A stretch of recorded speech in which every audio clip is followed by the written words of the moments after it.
भगवान राम के कहने पर जामवंत लंकाधिपति रावण के पास गए, प्रणाम किया और बोले, मैं आचार्य लंकेश का दर्शन करना चाहता हूं। मैं आचार्य रावण का दर्शन करना चाहता हूं। मैं आचार्य रावण से मिलने आया हूं। बोले, आपको भय नहीं लगा लंका में आने में? आपको पता है ना यहां लंकेश भी रहता है। बोले, नहीं, मुझे भय नहीं लगा।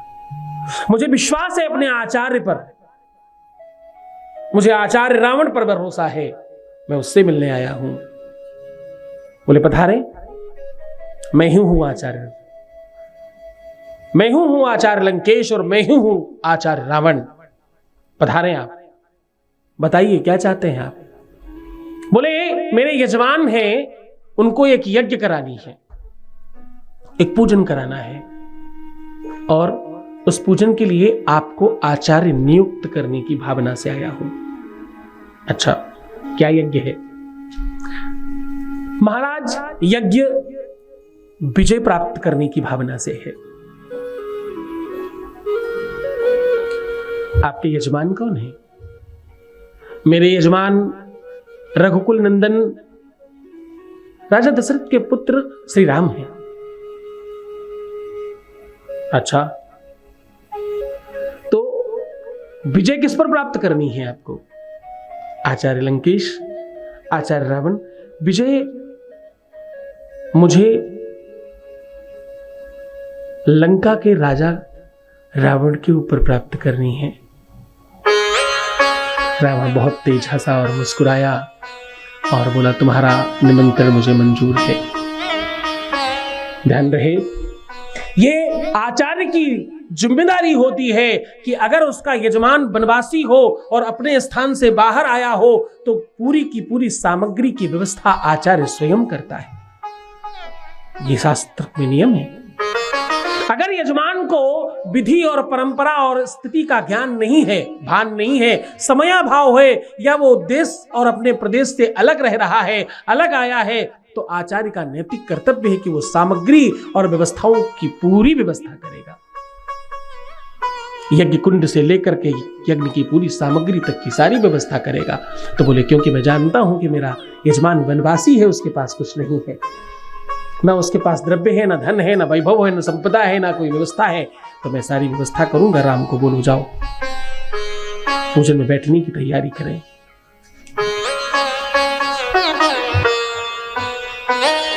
और उन विद्वान ने एक सबसे अच्छी बात लिखी जो बड़ा मार्मिक है। कहते हैं कि जब वो पूजन कराने गया तो सीता को साथ लेकर गया। उसने कहा, कोई भी पूजन बिना स्त्री के संपूर्ण नहीं होता। आचार्य की ये जिम्मेदारी है कि वो सारी व्यवस्थाओं को देखे। सारी व्यवस्थाओं में ये भी व्यवस्था है कि आप सपत्नीक पूजन करना चाहिए। अब नीतियां देखना, नीति युद्ध नीतियों पर होता था। युद्ध आत्मा के उच्च स्तर पर बैठकर होता था।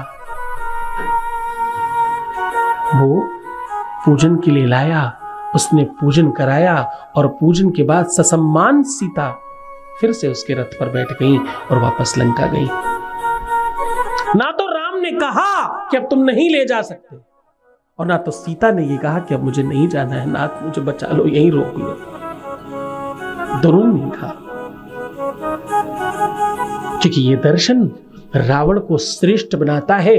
भूल मत जाना, रावण शिव भक्त है। शिव भक्त कितना भी खराब क्यों न हो, साधारण लोगों से बहुत अच्छा होगा, ये बात निश्चित होती है। रावण और कुंभकर्ण ये दोनों पूर्व जन्म में शिवगण ही तो थे। नारद के श्राप से नारद और कुंभकर्ण बने दूसरे जन्म में। ये कथा आती है शिव पुराण में। ये तो लीला हो रही है। रावण शिव भक्त है, सब जानता है, उसे पूरे के पूरे कुल को और खानदान को श्रेष्ठ करना है, इसलिए वो ये सब कर रहा है। ये वही पूजन है, वही स्थान है जहां पर भगवान राम ने पूजन किया। उस स्थान का नाम रामेश्वरम है। वहां रामेश्वरम नाम की ज्योतिर्लिंग की स्थापना कराई। स्थापना कराने वाला कोई और नहीं रावण था। पहली बार जिसने पूजन किया कोई और नहीं, भगवान श्री राम थे। इस ज्योतिर्लिंग का दर्शन करने से स्पर्श तो नहीं मिलता, दर्शन करने से, पूजन करने से और वहां जाकर नमन करने से आपके जीवन में विजय श्री आती है।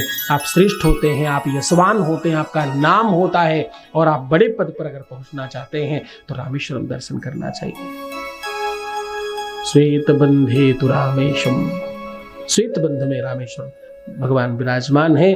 बाबा रामेश्वर भगवान की, रामेश्वर ज्योतिर्लिंग भगवान की जय हो।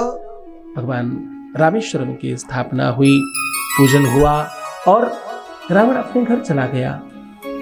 उसने संकल्प भी वैसे ही कराया, उसने पूजन भी वैसे ही कराया और आखिर में आशीर्वाद भी वैसे ही दिया कि जाओ राम, विजय श्री हो तुम। इस उदारता को देख करके राम ने पहली बार किसी को सहृदय प्रणाम किया, दंडवत प्रणाम किया है आज रावण को। रावण पूजन कराकर वापस लंका गए। आगे मेघनाद, इंद्रजीत और लक्ष्मण के युद्ध में लक्ष्मण को शक्ति लगी और उन्हें बचाने के लिए बाबा हनुमान संजीवनी बूटी ला करके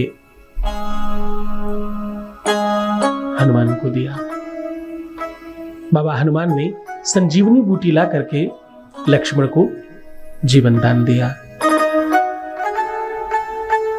कुंभकर्ण का वध हुआ और अंत में असत्य पर सत्य की विजय हुई और भगवान राम की विजय पताका लहराई। रावण का वध हुआ और लंका पर राम ने विजय प्राप्त कर ली। विभीषण का राज्य तिलक किया गया और सीता सहित बाबा हनुमान के साथ राम, लक्ष्मण, सीता, हनुमान, सुग्रीव, विभीषण, जामुवंत, नलनील, अंगद इत्यादि सब विमान में बैठकर लंका वापस आ रहे हैं। जीवन में एक महत्वपूर्ण बात, तुम जब श्रेष्ठ होते हो, जब तुम्हें कुछ प्राप्त होता है, तुम अपनी चीज जब किसी को देने की भावना रखते हो, जब किसी को विशाल बनाने की भावना रखते हो, तो तुम बहुत बहुत बहुत बड़े हो जाते हो, बहुत महान हो जाते हो। भगवान राम ने लंका पर विजय प्राप्त करके लंका से कुछ नहीं लिया, उल्टा लंका में विभीषण को राजगद्दी दे दी, उनका राज्याभिषेक कर दिया। इधर 14 वर्ष पूर्ण होने वाले हैं। भरत अधीर हो रहे हैं। भरत के मन की स्थिति बिगड़ रही है। क्योंकि भरत ने कहा था 14 वर्षों में एक भी दिन अगर ऊपर हुआ तो भैया तुम अपने भाई को वापस नहीं पाओगे। नारद के श्राप से ही रावण और कुंभकर्ण बने दूसरे जन्म में। नारद ने श्राप दिया था रावण और कुंभकर्ण को।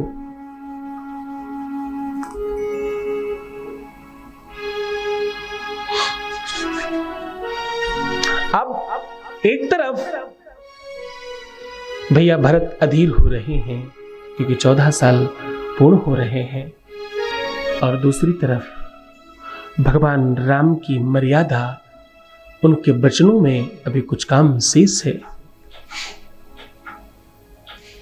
पुष्पक विमान बहुत विनम्रता से कहने के बाद, बहुत प्रार्थना वाले स्वर में विभीषण के कहने पर भगवान राम ने पुष्पक विमान पर बैठकर वापस अयोध्या जाने का विचार किया। हनुमान ने कहा, प्रभु आप पुष्पक विमान से पहुंचे, मैं सीधा, मैंने भी आपकी तरह वचन दिया है, भैया भरत को जाकर मुझे ये सूचना देनी है कि प्रभु राम वापस आ रहे हैं। हनुमान सीधा भरत के पास जाते हैं। कथा कहती है कि उन्होंने थोड़ा सा स्वाभाविक तौर पर मनोविनोद कर बताया, किंतु भरत को यह सूचना दी कि भगवान राम वापस आ रहे हैं। अयोध्या श्रृंगारित हो रही है, अयोध्या सुसज्जित हो रही है, अयोध्या में चारों तरफ उल्लास है, भगवान राम वापस आ रहे हैं। 14 सालों के बाद यहां उत्सव होगा। ध्यान रखना, 14 सालों तक यहां किसी का विवाह नहीं किया गया। 14 वर्षों तक यहां किसी भी प्रकार का कोई उत्सव नहीं मनाया गया। 14 सालों में किसी के घर में कोई खास व्यंजन नहीं बने, कोई पकवान नहीं पकाए गए। 14 साल अयोध्या में उदासीनता रही। लोगों ने भोजन तो किया, अयोध्या वासियों ने अपने जीवन को चलाए रखने की सारे संसाधन तो किए, लेकिन किसी भी प्रकार का उल्लास, किसी भी प्रकार का उत्सव, किसी भी प्रकार का मांगलिक कार्य अयोध्या में नहीं हुआ। 14 साल। कहते हैं पूर्वांचल में अभी भी इस बात का प्रभाव देखने को मिलता है। उस भूमि में ये दर्शन अभी भी देखने को मिलता है। आज सब उल्लासित हैं, आज सब प्रसन्न हैं। आज भगवान राम वापस आ रहे हैं।